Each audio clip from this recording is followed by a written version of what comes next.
I don't even know your name. Didn't we sleep together? I have a thing for bridge and tunnel guys when I drink. Just call me Bridge and Tunnel. You took me out for cheese fries. Oh. I was born and raised in Brooklyn. My father was a security guard for over 32 years, with nothing to show for it. I've spent years on the ground floor refining my skills, in hopes that one day I'd make enough to take care of my old man. All I needed was a chance. I'm gonna make you rich.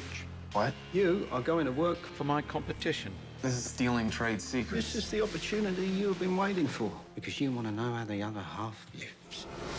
Is society today too connected? Do we have access to too much information? You're asking me? Yeah. I don't know anything about it. I'm not connected. You know, I saw the movie. I read about it, but I don't do it. I have a point of view. I think people are too connected. I don't want my kid wasting all that time. But you know, I recognize.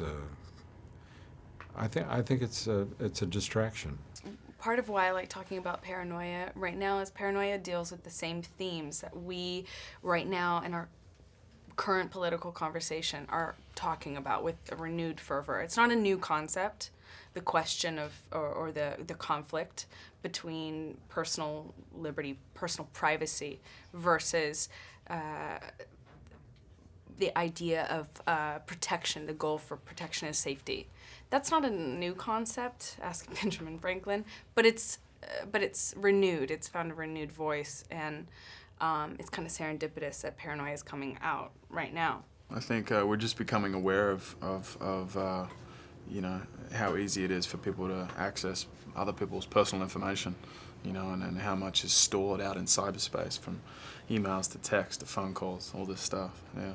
Is there something kind of serendipitous to the timeliness of this release to kind of what's going on today in the world? Yeah, I think it's totally relative to where we are in society and communication and technology. This film gives you a big insight into how dangerous it can all be. How are you with your smartphone? What's your kind of daily use on your smartphone? Yeah, I have an iPhone, and you know, I use it. You know, I'm as much as other people. I try to be aware of that thought in my head of, you know, when I start freaking out where my phone is, and you know, and not have that thought, and as much as I can deal without it, you know, and not be so available all the time. And you know, you get this weird thought when you don't have your phone on you that the whole world must now be, you know, wanting to be in contact with you, and it's irrational and silly. So I try to put it away as much as I can. Is there like a social commentary there? Yeah. I mean, there's a real reference to the real world, and the subject of pride and hubris and ambition and seduction are all questions that are gone into. I think it's a complicated little movie. Doc Goddard. Adam Cassidy. This is Emma. She's one of those Ivy Leaguers. Princeton. Yale, actually. I'm trying to sleep my way to the top. Are we covered? Let it. Consider it a loner. I couldn't. Yeah, you could. You remind me of Wyatt. I knew he'd be my competition someday.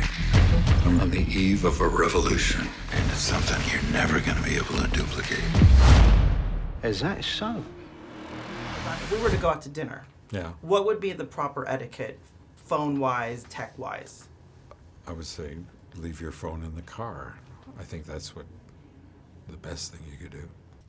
If I'm going to dinner with someone I don't mind being interrupted in conversation with, I'm fine to leave my phone out.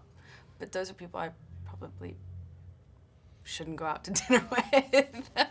And a very important question. Today's youth is affected by drunk texting. Yeah, drunk texting. So I guess my thoughts to you are, should we embrace it because we say things maybe that we wouldn't normally say? What are your thoughts on drunk texting? Well, I'm against it. Is it good in that maybe sometimes people can say things that they're scared I wouldn't normally say, yeah. Yeah, well, that's the good thing about being drunk. It's the good and the bad thing about being drunk. You get to really share your feelings with someone Might be negative, might be positive, but it's all a learning experience. Says from own personal experience. I've done some drunk texting before. Done a lot of drunk texting before. Did you regret what you said? Yes, a few times. I can think of some things that I've regretted. It's good that, you know, when you do things like that, when you make a mistake, that you learn from it and you try not to make that mistake again. Have you ever sent a drunk text? No, I don't think so. Do you think it kind of gets things done? People they let their guard down, or should there be a way to combat it? Maybe breathalyzers on the phone. You know, before you can send a text to an ex, you have to, you know, have a certain blood alcohol content. I like that idea. That could be an invention that you should patent. Roll with it. I give it to you. A drunken mind speaks to sober truth, they say. They say that? That's what they say. That's bullshit. I'm with the FBI's Criminal Investigation Division. Spying for Wyatt will land you in jail. Double-crossing Goddard will get you killed. We recorded it all, every conversation between you and Wyatt. The kid knows too much. Let's go for a ride. You stood on my shoulders! And now I'm standing on your neck. If you could create an app, And if I could, I wouldn't be sitting here. That's true. Yeah. What would be Harrison Ford's dream app? An app that makes decisions for you based on a real scientific study of the issue. They could accumulate information and give you an answer.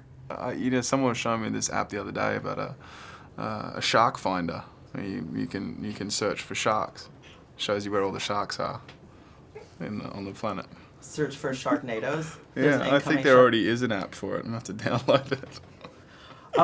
And, you know, I'm just sitting out in the hallway, like, you know, I see the name Harrison Ford on there, and that's like frickin' Indiana Jones. Indiana Jones, yeah. So, that first day on set, when you're working with him, are you like, holy crap, this is effing Han Solo? Like, what was that like? Yeah, it was scary at first. You know, he's such a relaxed guy on set. You know, he comes on and he's totally cool about everything. But you know, what was so nice about working with him is he was really helpful and you know, was willing to give you as much as you know you needed and was also so helpful to everyone on set. Just the way he conducted himself with people was really cool. You know, he's just a cool guy. Now, over the years, your likeness has been made into many things: toys, products, Ashtrays. What's some of the Toilet paper. Oh, okay. What's some of the weirdest things that your likeness has been made into? Cowboys and aliens. And ashtrays, you said? Where can I get that Harrison Ford ashtray? From my little store, my online store, yeah. Was there a website for that? Harrison Ford stuff. Look it up. We're going to use what they taught me to destroy what they built. We had good intel on this. Where did you get that intel from, Nick?